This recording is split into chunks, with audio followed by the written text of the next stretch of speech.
Wonderful. Well, thank you both for today. Really excited about today's topic. I think today more than ever, this topic is very timely. With the introduction of AI across go-to-market tech, people feeling like they have a human connection is becoming even more important than ever. And so for today, really want to dive into personalization. It's really the thing that can set businesses apart from experiences they might be getting from other vendors or just other relationships. And I really want to dive in today around how we can leverage technology in order to create personalized experiences for our customers, both pre-sales and post-sales. And Jason, Jay, just to start things off, really curious what technologies have been most influential in enabling companies and organizations to leverage personalization, especially when we think about doing so at scale.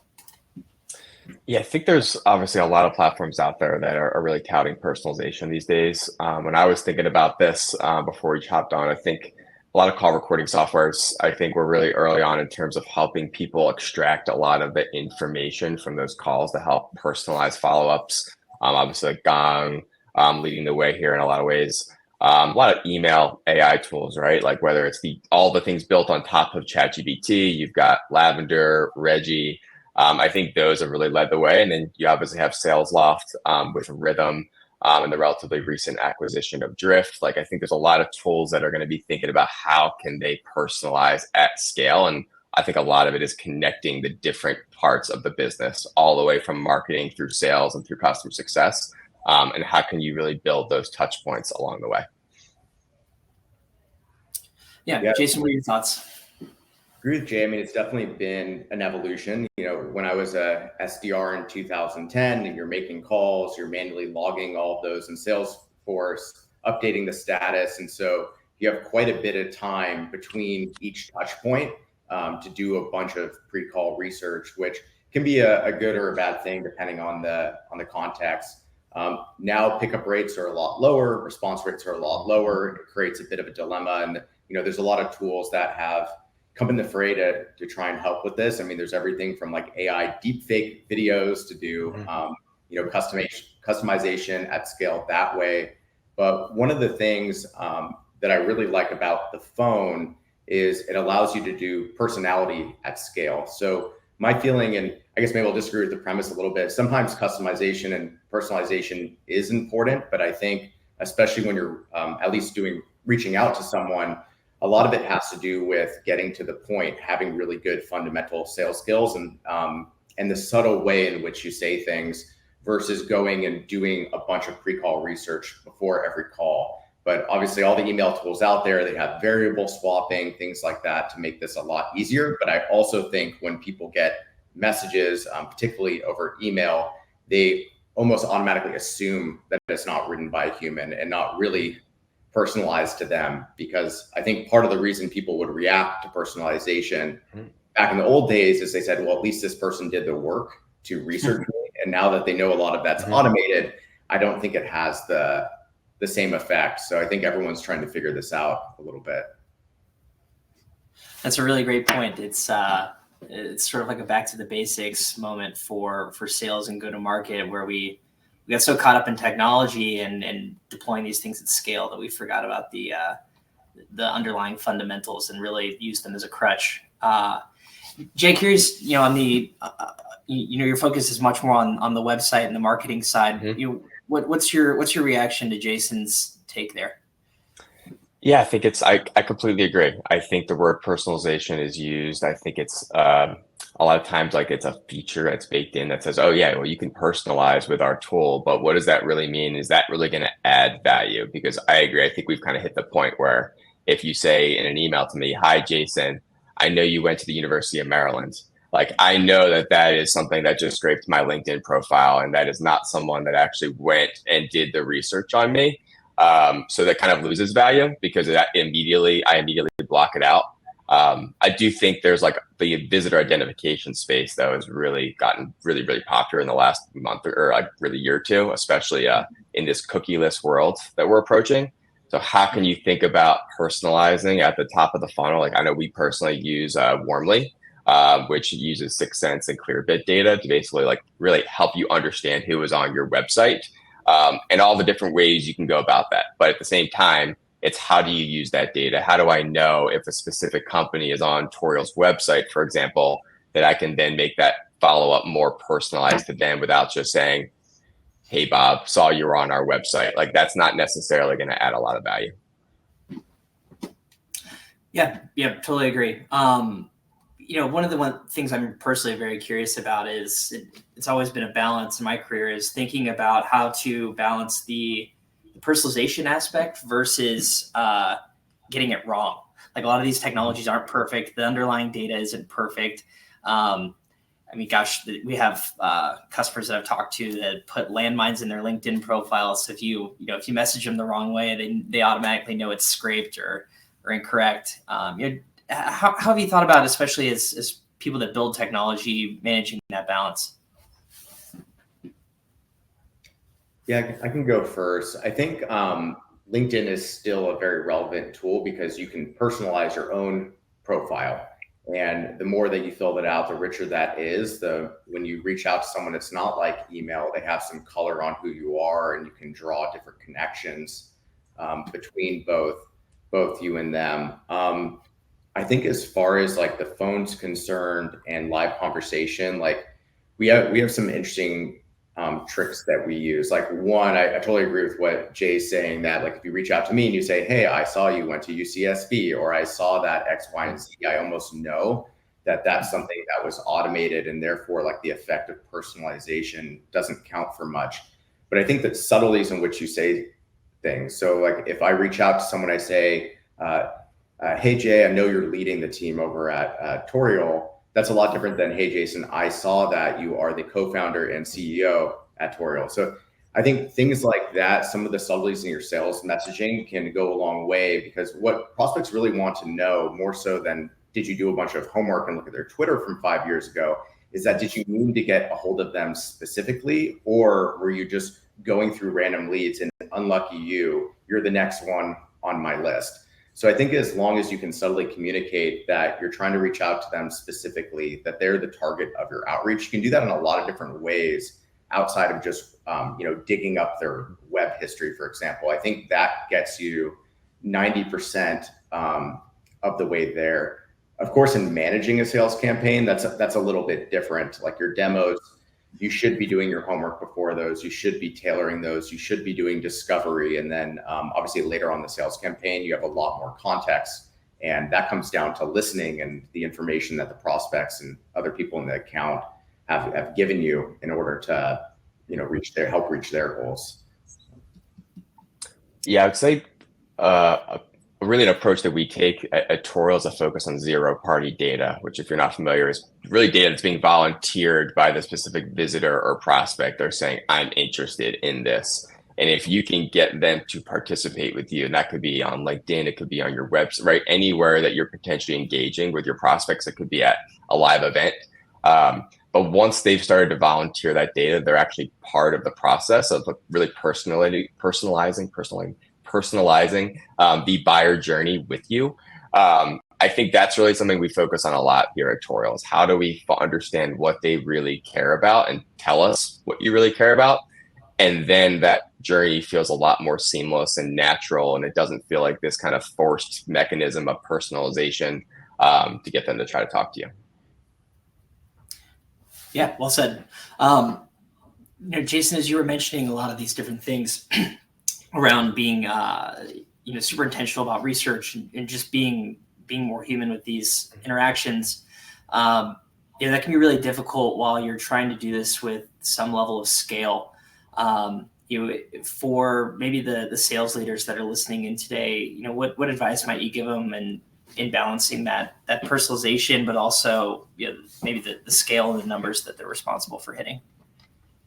Yeah, I think the personalization can go wrong in a couple different ways. Like one, as we mentioned, is half-hearted. Like you're looking up some, unrelevant information about them as a hook that's not really relevant to the value that you're bringing up. And then the other downfall is that sales reps may use personalization as an excuse not to put up the activity needed to really get to their goals, because speed does matter when your pickup rates or your response rates are fairly low, because we're in a really noisy market. I would say one thing that folks on our team are really big about is that if you're going to do research on a prospect for cold outreach, you should do that once, not at every single touch point. So like one of the things we allow you to do at Orum is you can write the first email in a customized manner with all the research that you want, but then we pull that email in, and then for all your touch points after that, you have that, whatever relevant information is there as a reference point. Sometimes you'll see, someone will have 15 or 20 touch points in a campaign, and they feel that before each one, they need to go dig up things on Twitter, look at the person's LinkedIn for 15 minutes. And I think that's the other area where it goes wrong, because they said, hey, like the rep goes, hey, you want me to customize these things, you want me to personalize this. And then they end up not putting up the activity that's actually needed to get a hold of an interested party, because part of the trick is like there's people that are believers, there's people that are not believers, and your goal is to find the believers. And sometimes that means that you're better off moving quickly than moving slowly, because if you are bringing value and you're pitching this in the right way and you're listening and you have personality, then that person that's interested, they're going to talk to you anyways. Yeah, poignant. So Jay, on your side, how do you think about personalization and whether or not it's working? I think with a website, right, like you have inherent scale to just the sheer number of visitors that are coming to the website. But what do you tell your customers in terms of thinking about how, whether or not it's working and if it's working well? I think it's the level of engagement that you see, right? When you kind of have bad personalization, you see people are not going to respond, whether they're not going to reply to an email, engage with you, wherever it might be. Like, I know, like when we launched our first version of like an AI chatbot on our website, it wasn't great. And people, you could kind of see through it right away, right? Like we kind of had to stumble a little bit and make those mistakes. So I think like kind of practicing what we preach here at Tourial, it's like, how do you make sure that people are engaging? When they are engaging, then that human element can kind of jump in, right? When you feel that element, like that's where you really need to make sure you're focusing your time and attention. Yeah. That's great. Yeah, I definitely think we've all stumbled during some personalization efforts. So yeah, I think that's well said. Well, on that point, Jason, curious, when you talk to sales teams, how do you encourage them to utilize customer data or maybe data coming from some external sources without coming off as creepy or compromising privacy? Like you said, going back 5 years of web activity can sometimes be a little abrasive. How do you think about managing that privacy aspect of it? Yeah, so I mean, if you're digging up information on someone, the idea is that whatever information you're digging up should be relevant to the value that you're bringing, not some factoid in a blog that they wrote 10 years ago that has nothing to do with what you're selling. I'd say that one of the arts that's I've truly been lost in sales development in particular is like this idea of singles and doubles. I'll sort of explain what that is, but there's so much automation these days. Like we look at it, every touch point as this individual thing. At my previous company, like one of the accounts I broke into was AIG, and they had something like 400 or 500 people with IT titles. So there's no idea to know like who is the right person, and obviously you get ignored by the bulk majority of them. And so what it took was calling a bunch of people in that company, understanding how the company works, understanding who is in charge of what. Maybe they're not taking a meeting with me, but I'm using the information from talking to people within that account. So that way, when I figure out who the right person is for my initiative, I can use that personalized info. Like people are going to open up an email if they see their colleague's name in it, especially if it's referencing a relevant timely conversation with them. So I think what happens with SDRs these days is they're going through the motions. They're like, next step onto the sequence, next call. And they look at everything as this mutually independent step. But I think sometimes reps need to just slow down and really think about that strategically. And like the best information you can reach out with is something that's relevant, that's timely, that's coming from their colleagues. And when I say singles and doubles, that means like, you might make a call or have a touch point. You may not get the meeting, but you're getting information that can help you build up the case for why they should engage with you in a sales campaign. So I think that's the most relevant data, especially now, as we've mentioned a few times, that looking up personal factoids or where they went to church or where they went to school, like occasionally it might grab their attention, but it's not really selling on value in any way. I think it's a really fair point. Jay, on the website side, or at least on the MarTech side, generally, obviously there's a lot more privacy concerns, and you sort of brought up this zero-party data. But as you think about the different kinds of data available to you and your team, and how marketing teams are leveraging those, what sort of recommendations are you making to make sure that privacy is maintained? Yeah, I think it's pretty honestly, Google is going to enforce this a little bit with this cookieless world that we're moving into, right? Where it's going to be a lot harder to track folks across websites. And I think that's really changing the game, where I think it's actually going to merge a bit more with sales, and it's going to be thinking about it more from that same relevance element that Jason was just mentioning, is how can you engage with people wherever they are. I think timing is a really big factor for that too. I think that the best outreach, the best engagement I have is where it feels like that sales rep was in the room with me. Like, how did you know that I was talking with this person? How did you know that I had this exact problem 3 hours earlier that I was talking with our team about?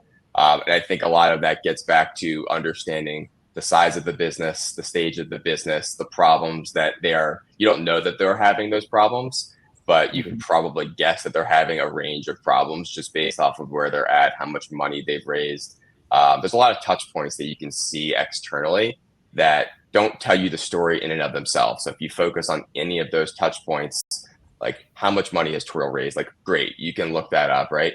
But how does that really affect, okay, how are we scaling? Who are we scaling into? Who do we sell to based off of the logos that you can see on our website? All of those things are very much readily available for teams to take advantage of. You just have to tell the right story. And obviously in MarTech, storytelling is the name of the game. And I think it's how do you tell a great story to your prospect wherever they find you. Yeah, conceptually, I think that's spot on. So Jason, this is definitely going to be a selfish question, but as you think about talking to the different SDR teams that you might work with, or even the account executives, I think going back to these fundamentals that we talked about, and being just really good sellers, and being timely and authentic and personalized without using data as a crutch necessarily. It sounds like enablement and training here is a really big part of this. What sort of weight do you put on that in terms of being able to train SDRs to have these more sophisticated conversations versus following a script with variables inserted? What's been your experience there? Yeah, and I'll just say that the script versus no script thing is kind of controversial, and I think scripts are like good learning tools, but I think the problem is like it should never be a replacement for the rep being able to think on their feet, having fundamental sales skills, and more importantly, know their product. What is more helpful, knowing where they went to college, or when I asked you what your product actually does, how it's different than the competitors, what's special about it? Like, do you have a really, really good answer for that? I think you're better off spending your time learning about the value of your technology. Or to build off what Jay was saying, like what do Series A CEOs or VPs in their particular situations, what are the common challenges that almost all of them are facing right now? And how does that relate to your product? I think that's going to be a much more relevant message. So I would say, if there's one thing I want to change about sales development, and, I kind of experienced this, I mentioned this on another podcast recently, but when I was at Rubrik, I said, when I started the SDR team there, I was like, I'm going to go hire SDRs who have spent a couple of years at some of our competitors or some of these adjacent companies. And I interviewed them, and I did a little bit of research on their product beforehand, just scanning the website. And I would ask them, like, so tell me about like your technology, like what does it do? And like, I knew more from like looking at the website for 20 minutes than they did working at the company for 2 years. And I ended up hiring mostly entry-level people and training with myself. Another thing that we're doing at Orum that I also learned at Rubrik is when we hire new SDRs, we have them do a pitch contest, not when they're about to graduate into being an AE, but like the first month. Because what happens after that first month is either like they bomb and you're not hearing them complain about becoming an AE because they know they have a lot of work to do before running a discovery call, or they knock it out of the park and the AE leaders are going, hey, I want this person on my team. And then they're bugging you, over the next few months, and they have a promotional path. But what it does is it causes them to really study this stuff and go, okay, like if I have to do the full extended pitch, if I have to run a mock discovery call, I have to know these things inside and out. And that's going to help your outreach because you're going to understand what the product actually does, how it actually helps people. Because I think that's where you get the eye roll when you have cold outreach, is like this person reaching out to me just like doesn't really know anything about my space, doesn't really know anything about my position. So I think a lot can be gained by becoming technical, knowing the product, knowing the space. That's how you're going to sound personalized. I think that's maybe the thing that's most overlooked, but I'll get off my soapbox.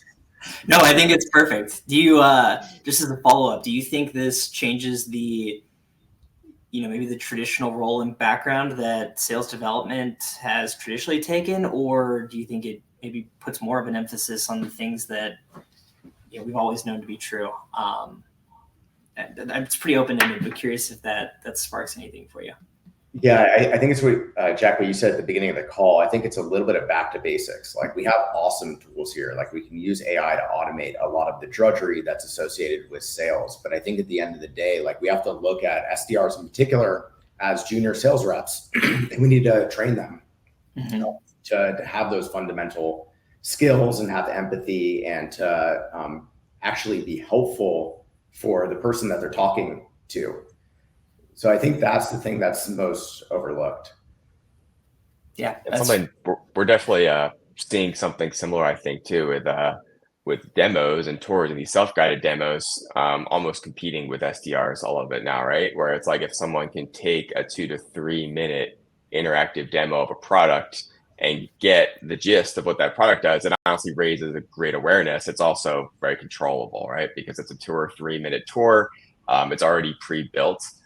So it's how do you kind of think about that dynamic between leveraging more of that self-serve model across the internet, even on all your outreach, but also arming your SDR team with that too. So they potentially don't have to think through some of those, call it like the canned demo talk track script. And they can really focus on what matters around the prospect. And really, because obviously a lot of SDRs, it's an entry-level role. They've got enough on their plate. How can you make that job easier for them?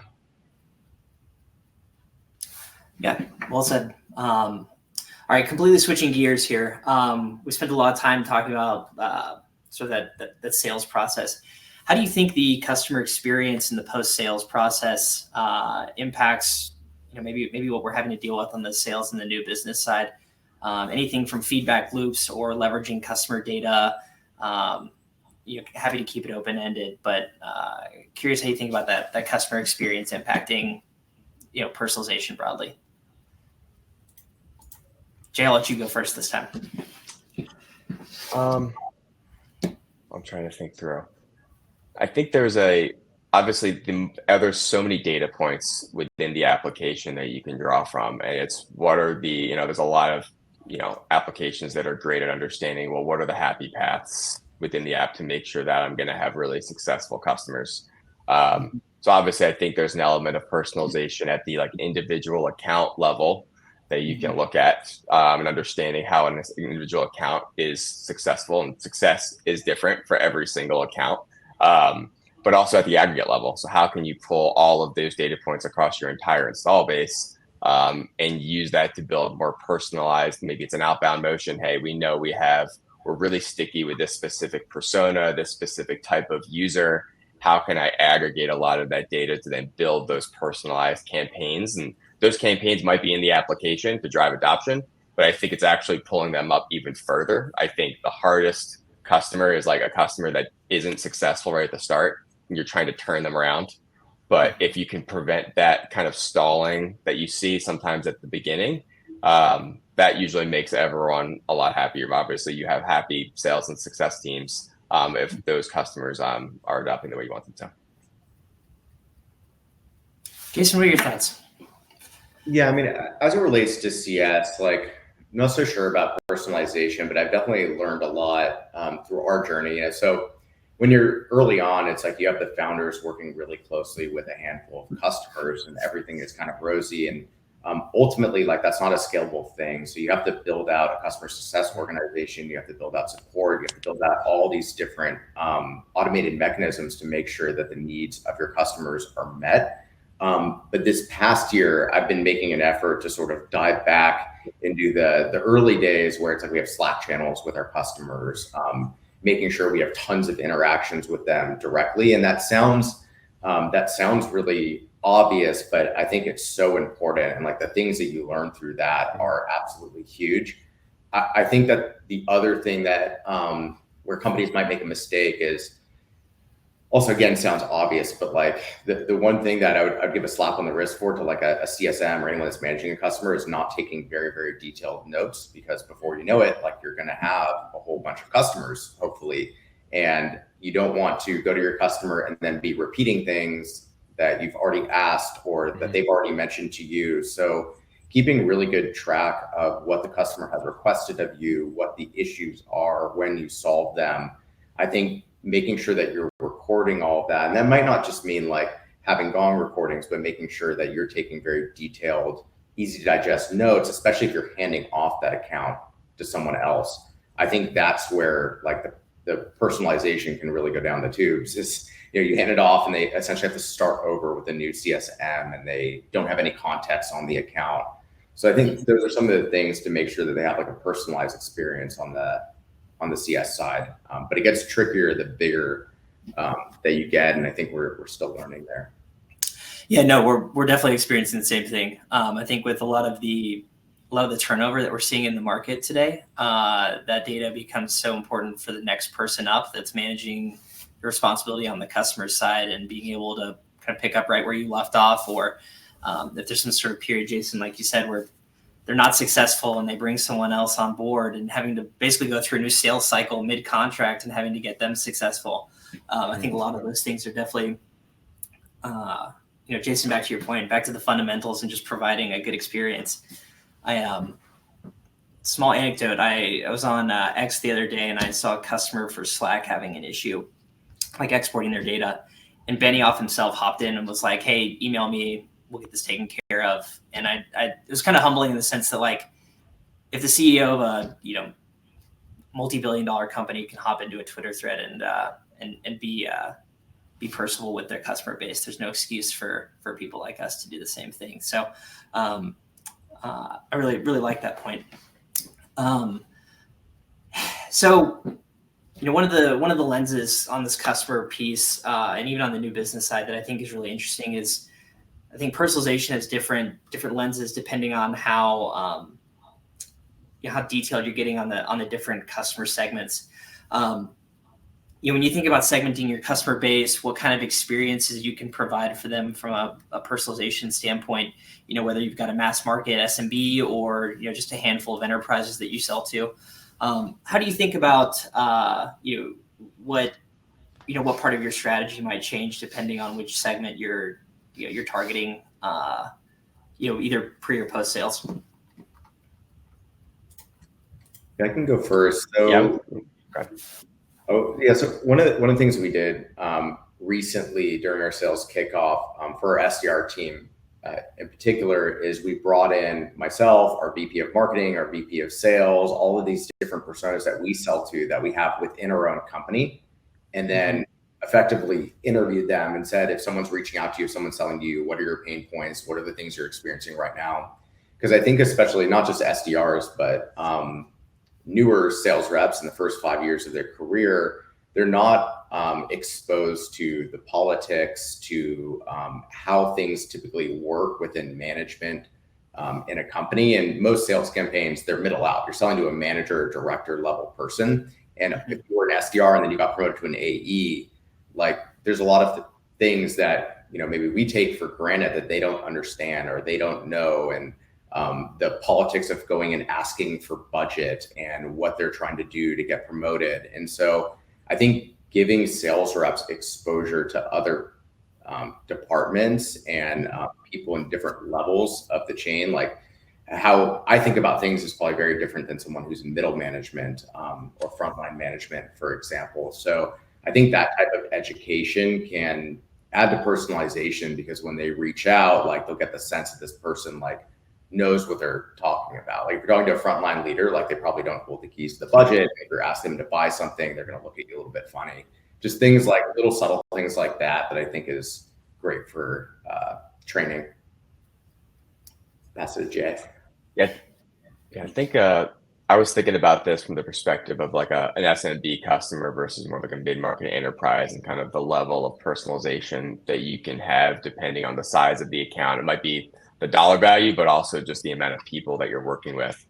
We've got plenty of SMB customers that want a lot of the high touch, but it's really hard for us to deliver that, right? So how do we enable that, what feels like a more personalized approach, but something that we can scale across a lot of SMB customers? Versus we've got plenty of SMB customers that are like, we never want to talk to you. We're completely fine. We want all of the self-serve. They don't want that personalization. They're very busy, right? They're managing a lot of things themselves. Versus mid-market enterprise, and sometimes it's the flip, right? Where we know that they need that personalized attention and approach because we know the problems that they're going to run into as they think about scaling. Sometimes they want that. Sometimes they don't want that. So I think it's how do you match what the customer wants? Sometimes whether they realize they want it or need it or not, and make sure that you can deliver that value. Excellent. Well, gentlemen, we're running up on time here. Last question. Key takeaways for today. Jason, I'll let you go first, and then Jay, pass it over to you after that. Yeah, I think we touched on a few things in this conversation. I would say that there's definitely a trend of this like back to basics that like, and to what Jay was saying, in terms of being like replaced by technology, and the fact that like you have to really rise above that in order to stay relevant. Example I use is like, in the early days of the internet, people said salespeople will be obsolete because you can find out everything you need to know about the product online. What do they need a salesperson for? So that just means you have to be extra sharp. You have to really be an expert on your product. You have to let your personality shine through because people want to have a relationship with a person at the company because there's so much great automation out there today. And I think the other key point we talked about was that a lot of the traditional quote personalization has really been phased out. I think people have sort of caught on to that ruse of you found out where I went to college and all of that. And we have to be smarter about the way that we're approaching this as salespeople to stay relevant. So that's my thoughts.